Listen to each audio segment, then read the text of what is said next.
Bueno, ¿cómo sobrevivir a una semana en el infierno? Esto es literal en función a las altas temperaturas.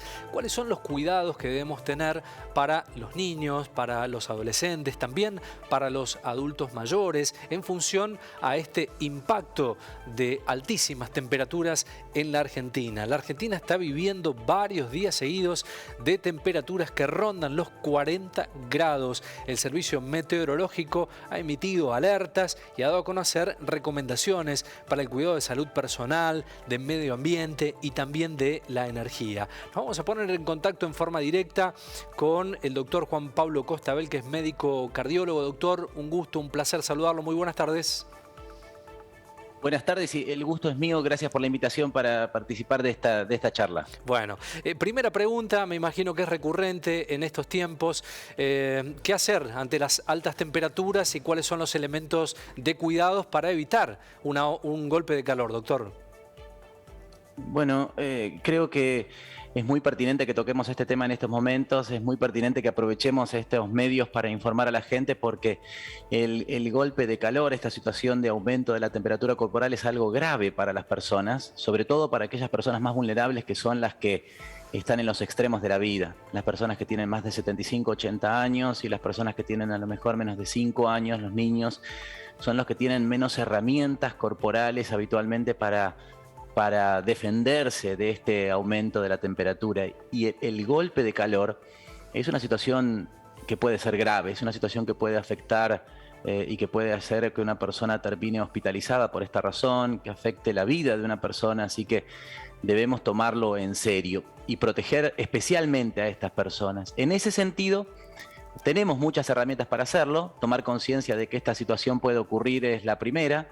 Evitar la exposición a las altas temperaturas durante el día y elegir los extremos del día para realizar nuestras actividades que tienen que ver al aire libre, o a lo mejor en algunos casos, como muchos solemos hacer, decir, bueno, suspendemos durante los próximos 3 días, afortunadamente esta ola de calor parece tener un fin, mantenernos hidratados, y forzar de alguna manera, entre comillas, a aquellas personas que tienen más riesgos de entrar en esta situación a tomar líquidos. Es algo que yo personalmente hago en mi familia, en donde uno dice, ¿tomaste líquido? No, tomá. Y muchas personas a veces nos dicen, no tengo sed. Bueno, hay que tomar igual líquido porque el volumen de agua que nosotros perdemos a través de la transpiración es altísimo, puede llegar a ser hasta de 2 o 3 litros por día, así que eso lo tenemos que recuperar con la ingesta. Doctor, ¿cómo saber que estamos ante un golpe de calor? ¿Cuáles son los síntomas que experimentamos en el cuerpo? Los síntomas leves tienen que ver con cansancio, con fatiga general, con decaimiento. Hay algunas personas que lo manifiestan a veces con síntomas gastrointestinales como diarrea, que puede ser un poco paradójico. Uno dice, ¿cómo puede ser un golpe de calor? Bueno, ese aumento de la temperatura afecta a nuestro sistema gastrointestinal y se expresa de esa manera. Hay gente que lo manifiesta con vómitos, lo cual agrava aún más esa deshidratación. Dolores de cabeza intensos. En la mayoría de las personas lo que estamos viendo es un descenso de la presión arterial, que tiene que ver con el cuadro de deshidratación, con poca ingesta de líquidos y sobre todo esas personas que están medicadas para la hipertensión, que no son pocas, el efecto de los medicamentos aumenta un poco y entonces las personas tienen hipotensión. Cualquiera de esos síntomas en estas épocas, en estos próximos 3 días, yo diría que tienen que ser de alarma y de alarma para hacer una consulta al médico, sobre todo si estamos en las poblaciones vulnerables, no de alarma en estos casos para autotratarse. Uno dice, bueno, pongo a esa persona en algún ambiente con temperatura disminuida, uso paños fríos para bajarle la temperatura. Bueno, creo que lo ideal sería primero hacer la consulta al médico, sobre todo porque estaba pensando en medio de esta bendita pandemia, Claro. muchos de estos síntomas que yo le acabo de relatar Sí, son son parecidos COVID. a los del COVID. Sí, Entonces, exacto. me parece que tener una consulta médica para dar con el tratamiento adecuado es clave.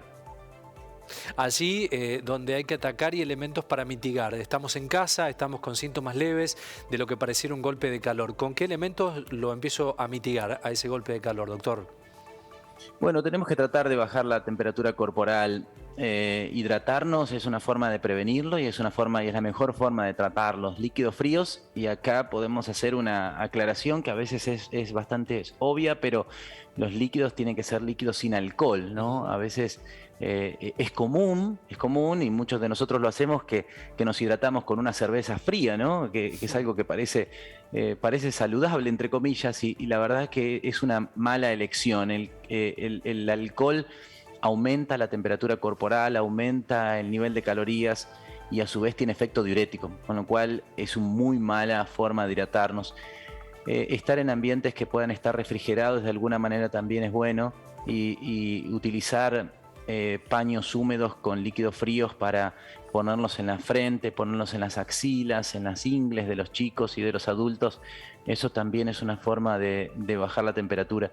Obviamente, bajar nuestro nivel de actividad también va a ayudar, así que esa persona tiene que estar en reposo, Claro, recostada, claro. en un ambiente frío, hidratándose persistentemente. Creo que eso es la mejor forma.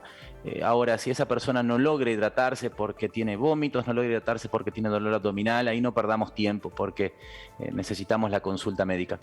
Doctor, circula también, no sé si en los mitos, pero se suele recomendar mucho duchas de agua helada.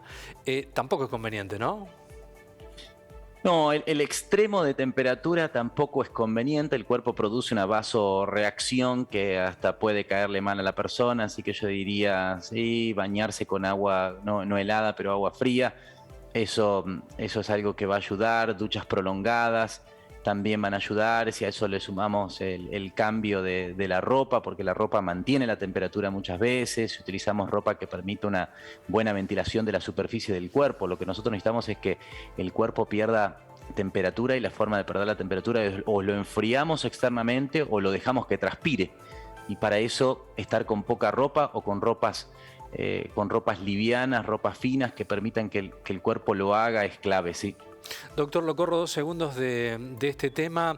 El COVID en la Argentina, usted lo ha mencionado, algunas provincias, dos específicamente, han mencionado que van a hisopar solamente a mayores de 60 años y pacientes con comorbilidades. En este cuadro también muy complejo de la Argentina, que vive un fenómeno pandémico muy importante, ¿no? Definitivamente, creo que los números son llamativos. Los números de Argentina, a mí me parece que Argentina no tiene por qué tener más números que el resto del mundo. Veía las noticias y Sí, hablaba de los índices de sí. positividad, pero me parece que no tiene que haber una razón para que nosotros tengamos más positividad que otros países.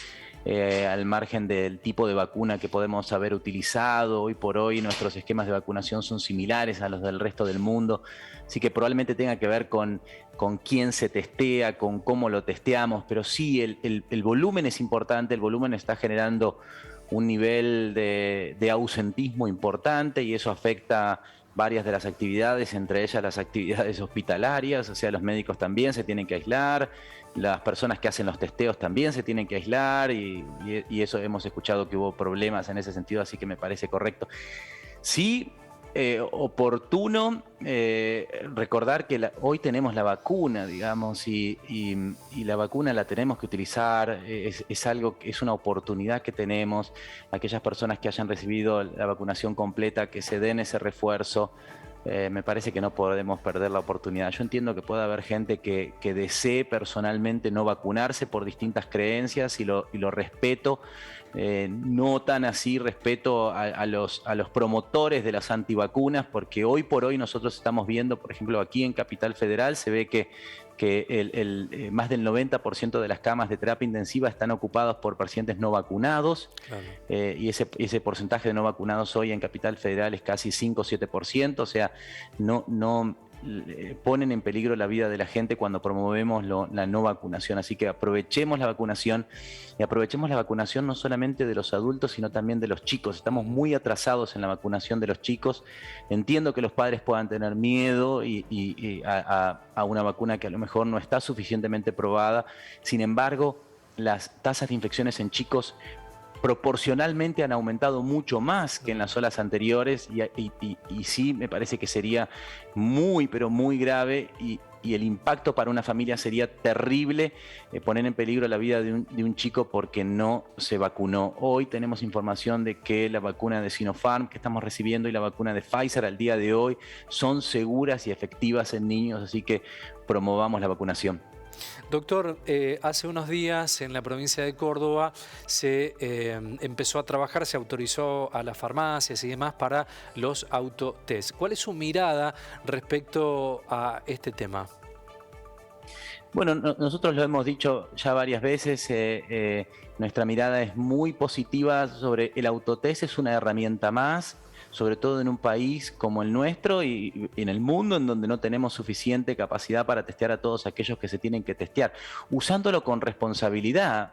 Y ahí, si yo me voy a autotestear para saber si me puedo juntar o no me puedo juntar, bueno, tengo que saber que como cualquier test de antígenos, o sea, test rápido, durante los primeros 3 días de los síntomas o los primeros 3 días de la exposición al virus, puede dar un falso negativo, entre comillas. Así que si yo lo uso con responsabilidad al test y uso con responsabilidad ese resultado, es una muy buena herramienta, es una muy buena herramienta, así que creo que es una de esas herramientas más. Hay que saber que en algunos momentos necesitamos un PCR y no solamente un test de antígeno, y entonces ahí sí tenemos que recurrir a los lugares en donde hacemos testeos, así que sí, creo que es una buena oportunidad.